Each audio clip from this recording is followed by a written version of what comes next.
오늘은 본문의 말씀을 통하여 부활의 신앙이란 주제로 말씀을 나누도록 하겠습니다.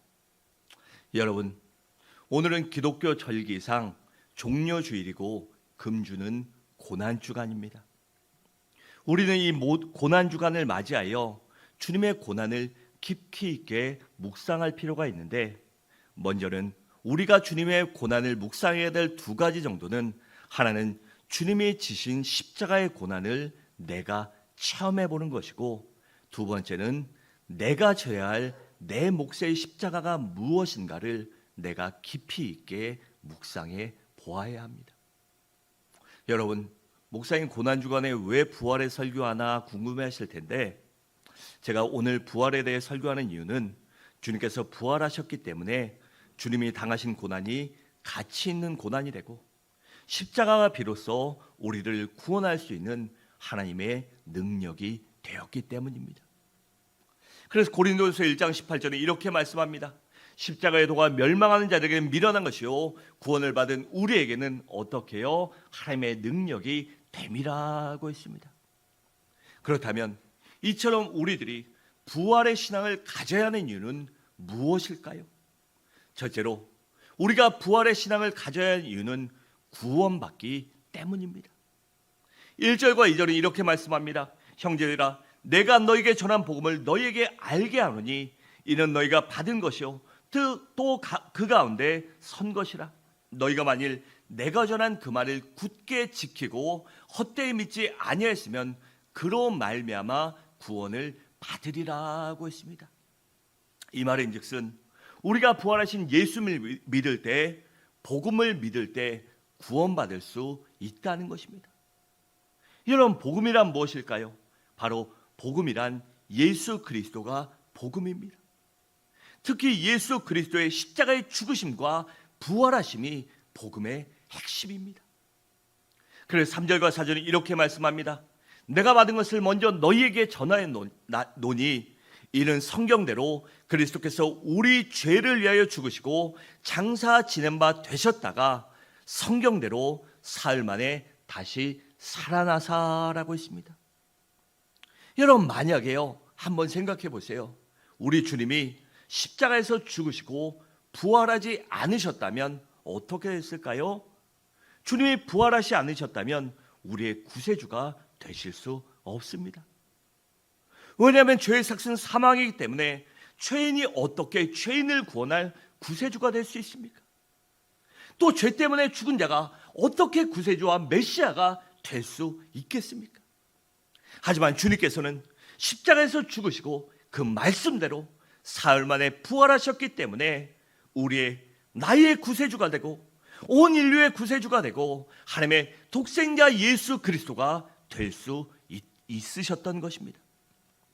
여러분, 우리가 잘 알아야 하는 것은 우리가 죽은 예수를 믿을 때 구원받는 것이 아니라 십자가에서 죄를 위하여 나의 죄를 사시가에 죽으시고 부활하신 예수를 믿을 때 우리가 구원받는 것입니다. 우리 주님께서 부활하셨기 때문에 그 십자가가 하나님의 능력이 되고 십자가가 죄사함과 구원의 능력이 되기 때문입니다. 그래 로마서 10장 9절과 10절은 이렇게 말씀합니다. 내가 만일 내 입으로 예수를 주로 시인하며 또 하나님께서 그를 죽으신 자 가운데서 살리신 것을 내 마음에 믿으면 구원을 받으리라. 사람이 마음으로 믿어 의에 이르고 입으로 시인하여 구원에 이르느니라고 했습니다. 그러니까 죽은 자 가운데서 부활하신 예수를 믿을 때 우리가 구원받게 된다는 것입니다. 여러분, 베드로가 오순절 성령 받고 수많은 사람들 앞에서 이렇게 증언합니다. 당신들이 아무런 죄가 없으신 예수님을 십자가에 달겨 죽였지만 예수를 모함하고 핍박하고 거짓 증언함으로 당신들이 메시아 예수를 십자가에 달아 죽였지만 하나님께서는 우리 주님을 예수 그리스도가 메시아이기 때문에 여러분들을 우리를 살리기 위하여 사흘 만에 부활의 첫 열매로 그를 부활시키셨습니다.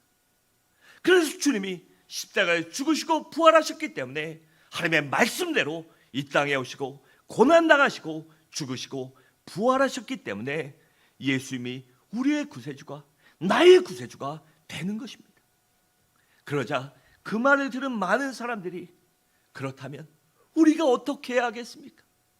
그 메시아를 하나님의 예언대로 우리가 죄 짓는 사람, 그를 죽이는 악한 사람이 되어 우리가 예수를 십자가에 못 박혀 죽였는데 우리가 그러면 어떻게 해야 구원받을 수 있겠습니까?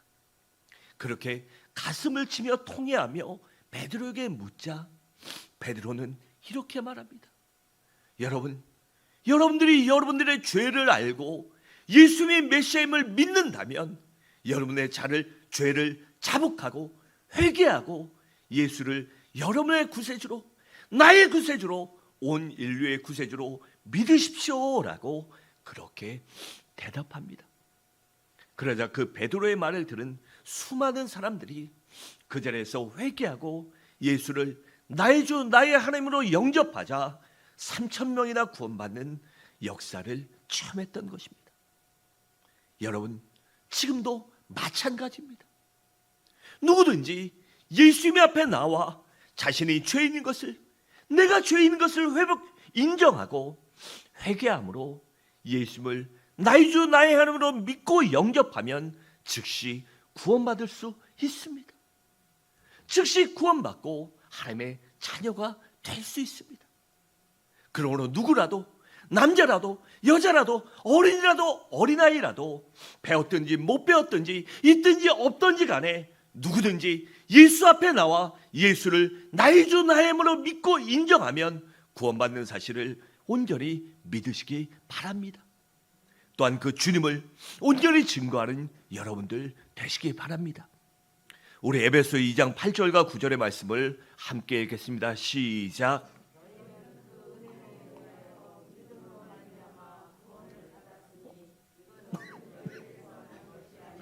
하나님의 선물이라 행위에서 난 것이 아니니 이는 누구든지 자랑하지 못하게 하려 함이라.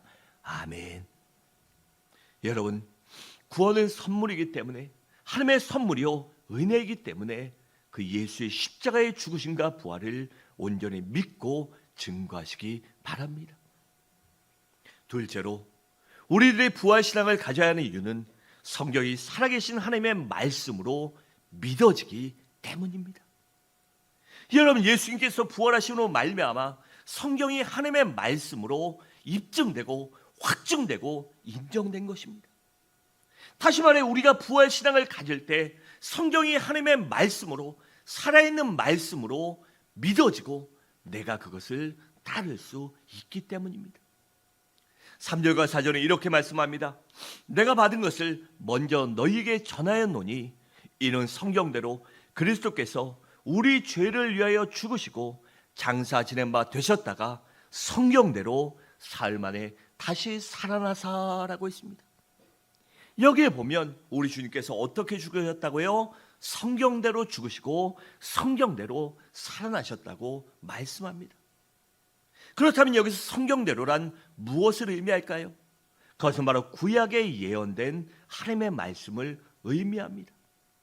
그리고 예수님께서 고난받으시기 전에 3번씩이나 제자들에게 고난당하시고 죽으시고 다시 살아나실 것을 말씀하셨는데 그 주님의 말씀을 의미합니다. 여러분, 만약에 우리 예수님께서 죽으시고 부활하지 않으셨다면 성경은요 거짓입니다. 그리고 세상에 있는 수없이 많은 경전과 종교서적에 불과할 뿐입니다. 하지만 예수님께서 나를 위하여 온 인류의 죄를 위하여 십자가에 달려 그 죄를 사하시고 죽으시고 부활하심으로 말미암아 성경이 살아있는 하나님의 말씀이요 생명 있는 능력의 말씀으로 입증되고 증거되고 그러한 말씀으로 된 것입니다. 그래서 요한복음 5장 39절은 이렇게 말씀합니다. 너희가 성경에서 영생을 얻을 줄 생각하고 성경을 연구하거니와 이 성경이 곧 내게 대하여 누구요? 즉 예수 그리스도에 대하여 증언하는 것이니라고 했습니다. 여러분, 성경이 위대한 하나님의 말씀인 이유는 거기에 생명이 있고 능력이 있고 권능이 있기 때문입니다. 그래서 누구든지 말씀을 접하면 생명을 얻을 수 있고 변화될 수 있고 아름다워질 수 있고 풍요롭고 행복한 삶을 누릴 수 있는 것입니다. 그래서 히브리서 4장 12절은 이렇게 말씀합니다. 하나님의 말씀은 살아있고 활력이 있어 저의 날선 어떤 검보다도 예리하여 혼과 영과 및 관절과 골수를 찔러 쪼개기까지 하며 또 마음의 생각과 뜻을 감찰하나니라고 했습니다. 이처럼 성경은 살아있는 하나님의 말씀이기 때문에 모든 사람들의 심령과 삶과 그들의 삶의 자리의 모든 영역을 감찰하시고 그것을 또한 힘을 주시고 새 힘으로 모든 것을 분별하여 주시는 것입니다. 또한 디모데후서 3장 15절과 17절은 이렇게 말씀합니다. 성경은 능히 너로 하여금 그리스도 예수 안에 있는 믿음으로 말미암아 구원에 이르는 지혜가 있게 하느니라. 모든 성경은 하나님의 감동으로 된 것으로 교훈과 책망과 바르게 함과 의로 교육하게 유익하니 이는 하나님의 사람으로 어떻게 해요? 온전하게 하며 모든 선한 일을 행할 능력을 갖추게 하려 함이라고 했습니다. 우리가 성경의 하나님의 말씀을 믿을 때 그 말씀이 진정된 말씀 속에 삶 가운데 역사하는 말씀이 되고 능력 있는 말씀이 되고 살아있고 생명 있는 말씀이 되어 그 말씀이 나의 삶을 변화시킬 수 있는 것입니다. 그리고 말씀을 믿을 때 우리가 온전히 순종할 수 있고 말씀을 믿을 때 선악간에 분별할 수 있고 또한 말씀을 믿을 때 우리의 믿음이 견고해져서 부활의 신앙, 재림의 신앙, 천국에 대한 소망을 갖고 사는 그 천국의 소망을 두고 사는 온전한 그리스도의 자녀로 그리스도의 형제자매로 하나님의 자녀로 하나님의 백성의 종으로 살아갈 수 있는 것입니다. 우리 사도행전 20장 32절 말씀을 함께 봉독하겠습니다. 시작.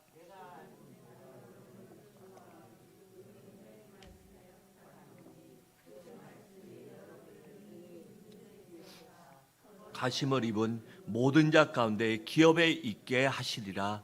아멘. 이처럼 우리가 말씀을 믿을 때 천국의 소망을 두고 그 내세를 바라보며 영원의 때를 바라보며 살아갈 수 있는 것입니다. 또한 말씀을 입고 순종할 때 예수 그리스도를 닮아가게 되고 우리가 그래요 말씀으로 형통한 사람, 말씀으로 복이 있는 사람, 또한 말씀으로 승리하는 인생을 살아갈 수 있는 것입니다. 셋째로 우리가 부활신앙을 가져야 하는 이유는 바로 예수님의 부활이 역사적인 사실로 진실로 믿어지기 때문입니다. 여러분, 우리 주님은 반드시 역사적으로 오신 실존하시는 인물입니다. 그리고 우리 주님의 말씀 또한 영존하시는 하나님의 말씀입니다. 그것이 우리가 온전히 믿어지기 위해서는 우리 주님이 진짜 이 땅에 오시고 활동하셨다는 그 성경의 말씀을 100% 요만큼의 의심도 없이 믿을 줄 알아야 합니다.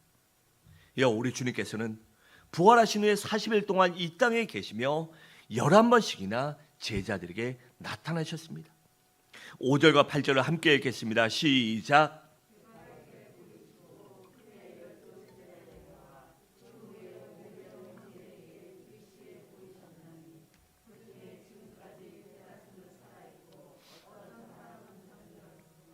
그 외에 야고보에게 보이셨으며 그 외에 모든 사도에게와 맨 나중에 만삭되지 못하여 난 자 같은 내게도 보이셨느니라. 아멘. 또 사도행전 1장 3절에 이렇게 말씀합니다. 그가 고난받으신 후에 또한 그들에게 확실한 많은 증거로 친히 살아계심을 나타나사 40일 동안 그들에게 보이시며 하나님의 나라의 일을 말씀하시니라고 했습니다. 우리 주님은 실존하신 인물이시고 또한 이렇게 수없이 많은 제자들에게 보이셨습니다. 우리가 조선왕조실록 믿습니까? 진짜라고 믿어요? 조선왕조가 이 땅에 실존했던 나라라고 믿습니까? 이순신 장군 믿어요? 여러분 보셨나요? 못 봤잖아요. 난중일기 그 상황 보셨나요? 못 봤잖아요. 그렇잖아요. 세상 믿지 않는 사람들, 예수님을 믿지 않는 사람들 어떤 얘기합니까? 진짜 너네 봤냐? 라고 얘기해요. 그럴 때 뭐라고 말하겠습니까? 뭐라고 말씀하시겠어요? 너네 이순신 봤어? 근데 이순신이 있다고 믿잖아. 어떻게 믿어? 왕조실록 난중일 보니까 이날에 신라가 1000년 동안 있었던 거 믿어? 알아? 어떻게? 역사적인 사실이니까. 너네가 그걸 믿듯이 성경에 있는 예수님의 부활과 예수님의 모든 것들이 성경과 또한 역사서와 근동의 역사서에 많이 기록되어 있기 때문에 그것도 확실한 사실이다. 그리고 부활하신 주님이 11번씩이나 보이셨던 걸 그 성경에 기록하고 있고, 또한 사도행전과 수없이나 복음서에 기록되어 있기 때문에 그것도 역사적인 사실이다. 그래서 너희가 왕조실록을 믿고 이순신 믿고 태조 이성계가 있는 걸 그것을 알고 믿듯이 이날의 역사가 그렇고 또 이날에 유교에 있던 걸 믿어? 저도 전쟁 경험하지 못했습니다. 믿잖아요. 그 남침이냐 북침이냐 물어보면 헷갈리는 게요. 북한에 침략했으니까 북침이라고 생각하는데 뭡니까? 진짜는 남침이에요. 남한이 침략받았기 때문에. 요새 아이들은 그거 모릅니다. 아니 90년대 2000년대 생부터 몰라요. 어떻게 알아? 역사적인 사실이 기록하기 때문에. 왜 TV에 나오고 너희 학교에서 배우는 것만 진실이고 왜 말씀은 진실이 아니냐라고 그렇게 여러분 반문할 줄 있어야 알아야 합니다. 우리가 기독교의 변증가가 다들 되어야 돼요. 그렇게 되기 위해서는 우리가 어떻게 해야 됩니까? 그 말씀의 진심을 내가 믿어야 합니다. 여러분, 예수께서는 부활하신 주일 이른 아침에 첫 번째로 누구에게 보이셨죠? 막달라 마리에게 나타나셨습니다.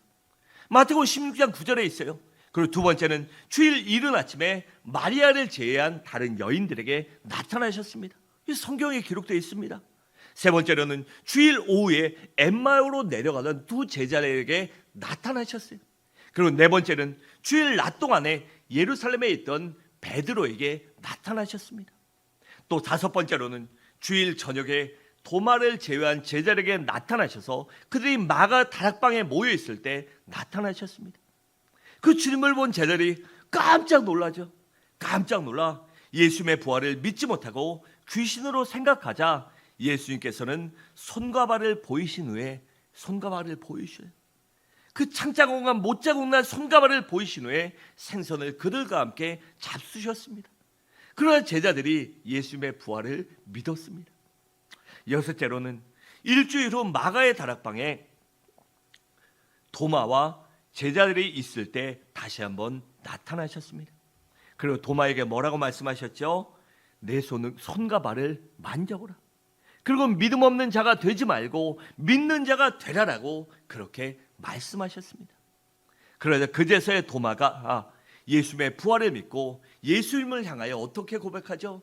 예수님, 나의 주 나의 하나님이시여 라고 그렇게 고백했습니다. 그리고 일곱 번째로는 어느 날 새벽 갈릴리 바닷가에 고기를 잡고 있던 베드로와 다른 제자들에게 나타나셨어요.